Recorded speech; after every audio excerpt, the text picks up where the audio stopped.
So with PvZ Anniversary Edition supposedly on the way, now's a good time to talk about what we'd love to see from it. I asked for your suggestions and today I'm going through them, giving my thoughts on whether I think they'd be a good fit or not.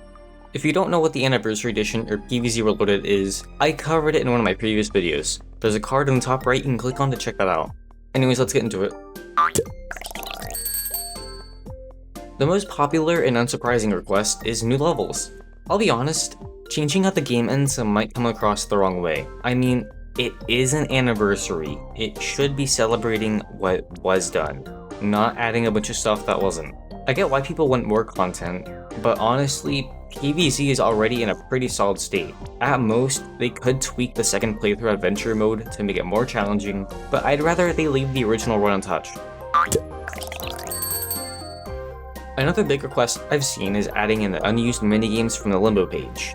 For those who don't know, the Limbo page is basically a hidden menu filled with scrap concepts and shortcuts to parts of the game, like the Zen Garden and upsell screen from the demo. Personally, I don't want Limbo minigames to be added, which might surprise some of you, but honestly, they were scrapped for a good reason. A lot of them just aren't that fun or are super bare bones. I think people only want them because it's more content that sounds interesting, but more doesn't always equal better.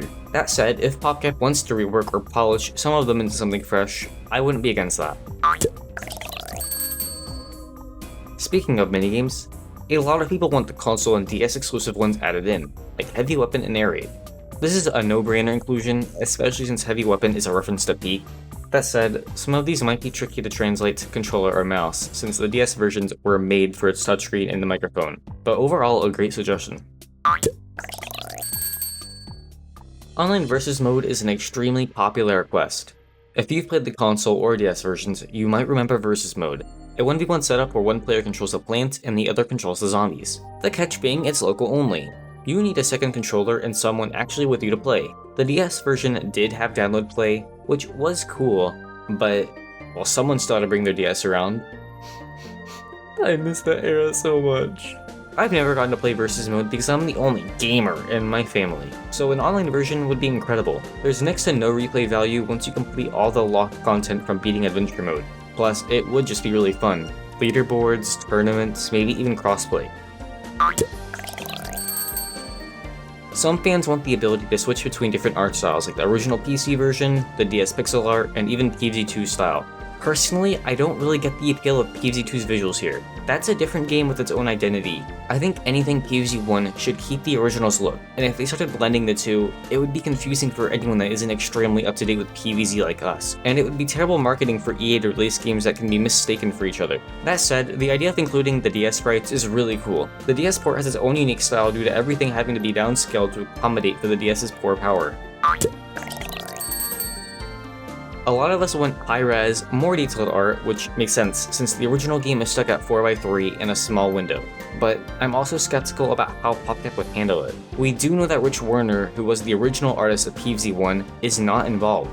He mentioned it on Twitter, and if he were working on it, he'd be under NDA, so that pretty much rules out he's on it. The console ports didn't use HDR either, just the same textures as the PC version. The iPad version actually has worse texture compression. I'm hoping for the best, but part of me worries they'll just AI upscale it and call it a day, because EA. A few people suggested bringing back Zombatar, but with more customization, new outfits, accessories, and hairstyles with some new additions. And yeah, why not? It's harmless fun. If they go all in and make it deep enough, it could be a really cool addition and essentially a zombie OC creator. Some folks brought up content from Endless Edition, the Chinese exclusive version of PvZ with new visuals, levels, characters, and themes. Now some people say, oh, PopCap can't do that, there's a contract, but that's not true. EA owns PopCap now, and the whole what's made in Asia stays in Asia thing doesn't really apply anymore. I don't hate the idea, but I think it would be clunky to implement. Where would they put it? After the main game? What about all the other Chinese PvZ spin-offs? Endless Edition and most other Chinese games, to my knowledge, were only made for phones anyway, and they are extremely compressed for the technology at the time. It would take a lot of effort to recreate the art and make it look actually good. One of the few improvements the mobile port made was the addition of a level selector. On every other version, you would have to replay the entire adventure mode, which sucks because there are some achievements you can only get in certain worlds. You have to mod the game to choose what level you want on PC, so having an improved selector would be one of the best changes they can make. I definitely support including references to other games, but not in the way you'd expect. Garden Warfare, Heroes, and comic stuff should stay out of PvZ 1. It is an anniversary of that game in particular. Especially knowing Modern Pocket, where they try to force comic content in every nook and cranny possible, it's so out of place.